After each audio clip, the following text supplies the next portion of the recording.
जय जगन्नाथ। देखु केते सुंदर कथा कहुई arise awake and stop not till the goal is reach. Vivekananda द्वारा केते सुंदर कथा कहुई जीवन को नहीं। बंधुगण उठंतु, जागृत हंतु एवं निज लक्ष्य स्थल न पहुंचा पर्यंत विश्राम नियंतु नहीं। जीवन पथ को अतिक्रम करने केते सुंदर कथाटे को व्रत करी आमे को पाथेय करी आज ये थॉट को नहीं आम वीडियो को आग को आगेबा। नमस्कार बंधुगण, मु आपन को स्वागत करुच्ची संजय कुमार एस मोटिवेशन ओडिया को। ओडिया व्याकरण सीरीज आज आम जानिबा क्रियापद विषय। तो बहुत इंपोर्टेंट प्रत्येक स्टेट कॉम्पिटिटिव एग्जाम रे ओडिया भाषा साहित्य उपरे निश्चित भाव में क्वेश्चन आसुची, विशेषकर क्रियापद उपरे आसुची। भल भाव शेष जाए देखंतु एवं निश्चित भाव में आपन भल लगे एवं आपन जीवन में किसी काम आसो। प्रथम जानिबा क्रियापद क्या कहते। वाक्य रे जो पदरु कौन सी कार्य हेबा सूचित हुए ताकू क्रियापद कहती। जदि किसी कार्य हेबा सूचित होउछि ताकू क्रियापद कहती। उदाहरण दे आमे जानिबा जेमती पिलाटी क्षीर पिउछि तो पिलाटी एठारे कर्ता आमे आगरु मध्ये आलोचना करछंती। विशेष्य विशेषण उपरे कर्ता उपरे सब उपरे आलोचना कर सरछि। तो पिलाटी क्षीर पिउछि एठारे पिलाटी होछि कर्ता, कारण आगरु कहा जाइछि कार्यटी जे करे तो सी होछि कर्ता। कर्ता जहा करे तार कार्य को आमे क्रिया कहबा। तबे कर्ता एठी पिउछि, तबे पिउछि होछि क्रियापद। पिउछि किछि कार्य होउछि। परवर्ती पिला माने मध्याह्न भोजन खाउछंती, तबे निश्चित भाव में खाउछंती यह एक कार्य को बुझाउछि। पिला माने खाउछंती तो यह होछि खाउछंती क्रियापद। सरकार पिला मानन को मागणारे पोशाक देउछंती एटर क्रियापद। समस्तंकर पाठ पढ़िबार अधिकार अछि, एटर अछि होछि क्रियापद। तुमे केबे पाठ शेष करिवो, एटरे शेष करिबा होछि क्रियापद। से गाँ को गला आंबे माने भात खाई स्कूल को जाऊ तो खाई एवं जाऊ उभय होछि क्रियापद। गलानी तो गला कथारे संगात एथारे गलानी होछि क्रियापद। क्रिया वाक्यर एक मुख्य अंश। कर्ता उद्देश्य हेले क्रिया उद्दिष्ट। उद्दिष्ट को विधेय मध्य कहते। कर्ता जहा करे ताहा क्रिया। मु जहा कहि गली वाक्य उक्ति बा लेखार क्षुद्रतम सार्थक एकक पद। तबे जीवा आमे क्रियार श्रेणी विभाग केमि कहा को भाग विभाग करा जाइछि क्रिया को। प्रथम हम जानिबा समापिका क्रिया कहा कहते। तो जो क्रियार प्रयोग द्वारा वाक्यर अर्थ संपूर्ण रूपे प्रकाश पाए ताहाकू समापिका क्रिया कहते। वाक्यर अर्थ संपूर्ण रूपे प्रकाश पाए। संपूर्ण रूपे कौन प्रकाश पाए बंधु भल भाव जानी जिबा जे जदि आमे कौन गोटे वाक्य कहउचंती तेबे से वाक्य जदि संपूर्ण रूपे शेष होउची तेबे ताहा होची समापिका क्रिया जीवो। जेमिति कि गोटे उदाहरण आमे देखिबा मु परीक्षा रे भलो करिछि। एठारे कर्ता होछि मु, तबे करिछि होछि क्रियापद। तो ए वाक्यटी को सुनिला परे आपण माने भलो भाव जानि पड़थुबे बा एहार उद्देश्य कोन बुझी पड़थुबे जे कार्यटी सरिछि बोली जानि पड़थुबे। तबे परवर्ती तुमे मन देई व्याकरण पढ़। तो एठारे मन देई व्याकरण पढ़ ए वाक्यटी सुनिला पर मध्ये तुमे माने जानि पड़थुबे जे निश्चित भाव रे एहा शेष होई अछि, ए कार्यटी संपूर्ण होईछि। तबे यह हूँ समापिका क्रिया पढ़ एवं करिछि, पढ़ एवं करिछि। तो यह छड़ा आमे आउ किछि मध्य समापिका क्रिया मध्य नहीं पारिबा।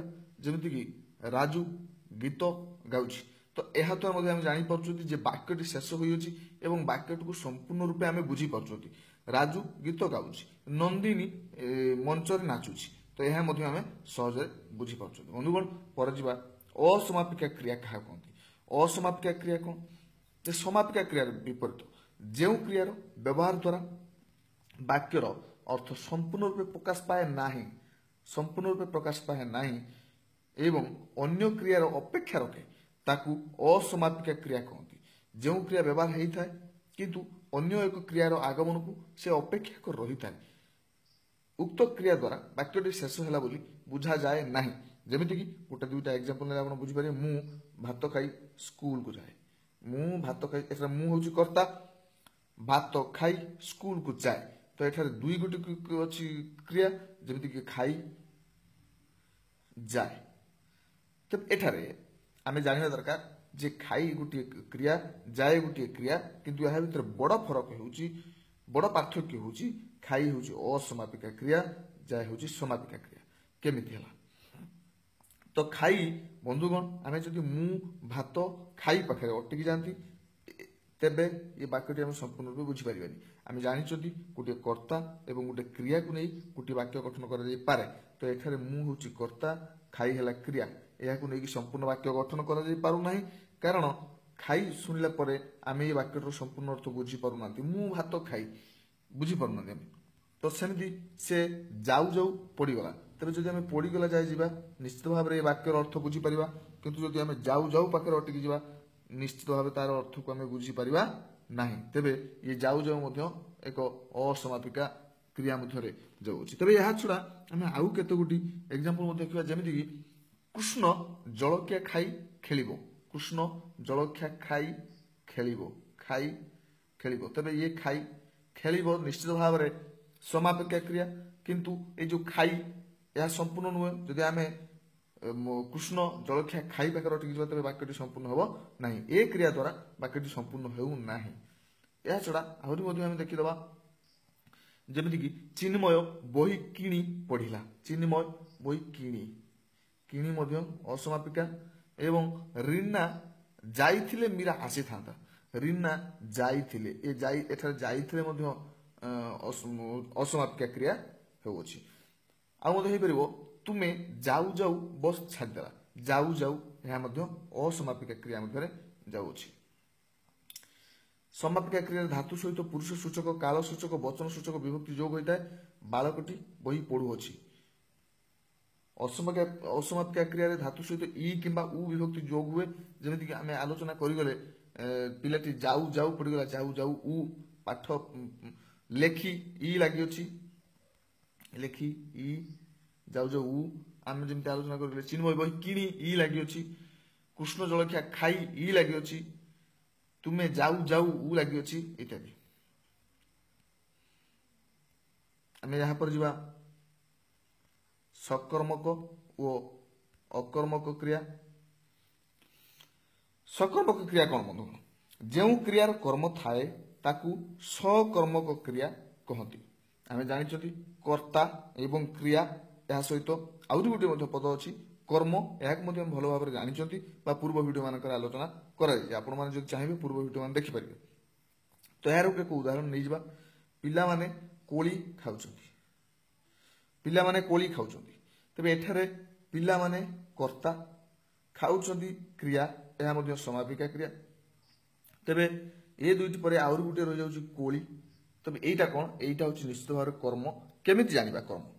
पिला माने जदि हम प्रश्न करिबा पिला मानकु, कर्ता को, कर्ता कोन कहउछि, पिला माने कोन खाउछंती, तबे उत्तर आसीबो कोली। उत्तर आसीबो कोली। तबे कोली होछि कर्म। सेमती गोपाल बही पढ़िला। तेबे जदि गोपाल को हम प्रश्न पत्र जीवो बा कौन पढ़िला, प्रश्न पत्र जीवो कौन पढ़िला, तेबे उत्तर आसीबो बही। बही तेबे कर्म। जदि राम रावण को मारिले, आमे एको प्रश्न करि परिबा काहा को मारिले, रावण को, तेबे रावण होछि कर्म। एथुर आमे जानिले बंधुगण, जदि आमे कर्ता कौन एवं काहा को प्रश्न पचरा जाए, तेबे जे उत्तर आसीबो ता हेउछि कर्म। अनेक समय कर्म पद उह्य थाए, तो सही वाक्यर क्रिया सकर्मक क्रिया। अनेक समय कर्मपद उह्य थाए, माने लुचिक थाए, तथापि सेटा सकर्मक क्रिया होइथाए। जेमति कि से खाइला, एठारे खाइला सकर्मक क्रिया। कहीं ना जदि आमे खाइला को प्रश्न करिबा कौन खाइला, तबे निश्चित भाव में उत्तर किछि ना किछि आसीबो। जेहेतु ये वाक्य नाही, तेणु एठा नाही, किंतु उत्तर आसी पारिबो, आसीबार संभावना रहउची। ଆଉ କିଛି ଉଦାହରଣ ଆମେ ଦେଖିଦେବା ଯେ ଯେମିତିକି ମୋହନ ସଙ୍ଗୀତ ଶୁଣୁଛି। ମୋହନ କ'ଣ ଶୁଣୁଛି? ମୋହନ ସଙ୍ଗୀତ ଶୁଣୁଛି। ତେବେ ସଙ୍ଗୀତ ଏଠାରେ କର୍ମ, ତେଣୁ ଶୁଣୁଛି ହେଉଛି ଏକ ସକର୍ମକ କ୍ରିୟା। ତୁମେମାନେ ବ୍ୟାକରଣ ପଢ଼ୁଛ। ତୁମେମାନେ କ'ଣ ପଢ଼ୁଛ? ତୁମେମାନେ ବ୍ୟାକରଣ ପଢ଼ୁଛ। ତେବେ ବ୍ୟାକରଣ ହେଉଛି କର୍ମ, ପଢ଼ୁଛ ହେଉଛି ସକର୍ମକ କ୍ରିୟା। ସେଇଭଳି ଭାବରେ ଉୟ ପଦରେ ମୁଁ ଖୋଜିଲି। ପ୍ରଶ୍ନ ଯଦି କରାଯାଏ କ'ଣ ଖୋଜିଲି, ତେବେ ନିଶ୍ଚିତ ଭାବରେ ଏହାର ଉତ୍ତର ଆସିପାରିବ ଯେ କିଛି ଆସିପାରିବ, ଯେହେତୁ